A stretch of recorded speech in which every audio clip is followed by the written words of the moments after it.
big time win. And for 60 minutes, you fought your guts out. I came all the way from Knoxville to see it for myself. From the gridiron to the big screen, Phillip Fulmer has made a name for himself wearing orange. But the Tennessee boy grew up less than an hour from the Alabama state line. Back in that time, it was Coach Bryant was the guy. And since the time he could walk, Fulmer played sports. Baseball was his first love, but football was the ticket to his future. Bear Bryant and the Crimson Tide came calling. Actually committed to him. I don't tell a lot of people that. I guess I'm telling a whole lot of people that now. Doug Dickey from Tennessee also recruited Fulmer. They convinced me that he was going to retire. Coach Bryant was going to retire, and so I'm all in with Tennessee and made a great decision to come to Tennessee because it was kind of like mother calling, you know. But he'll never forget that phone call to Bryant. It was short. He didn't like it. Bryant didn't retire, and Fulmer suited up in orange. Even though he dreamed of playing defense, Fulmer moved to the offense and excelled at tight end. We beat Alabama 3 out of the 4 years I was here. Fulmer wanted to be an attorney, but fell in love with coaching as a graduate assistant.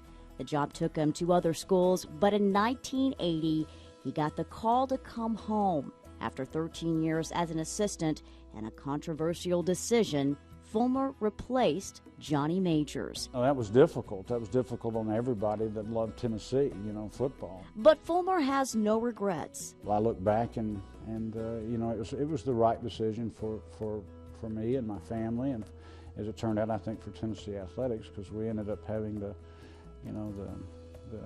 really the greatest era in modern Tennessee history was during, the mid-90s and early 2000s.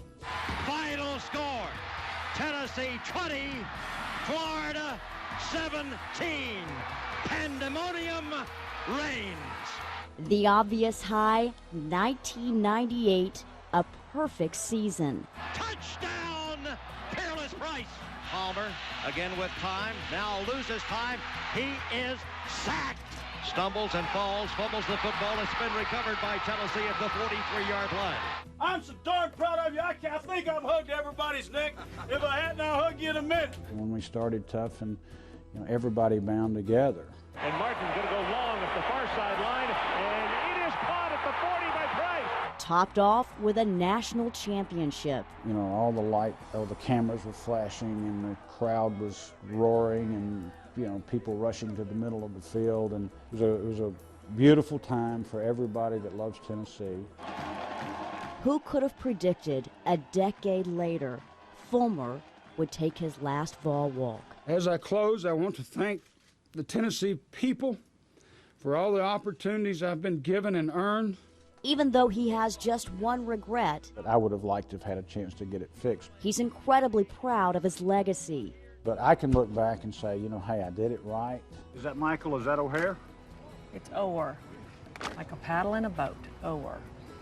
Who knew life after football could be so good? You think we might see some drills? The Blind Side was a great experience. Hanging out with Sandra Bullock for 4 days was a lot of fun. Plus, college football analyst for CBS, a successful business, and time to catch up with former players. It's been wonderful to go to Atlanta and play golf with Al Wilson and Peerless Price and Carl Pickens. So, will he ever coach again? I don't think so. I've kind of got a life now. A life that centers around pint-sized, perhaps future players, his grandchildren. A devoted father and grandfather, a loyal coach, a dedicated volunteer. And it ain't over yet, by gosh, that one bit. Phillip Fulmer, born in Winchester,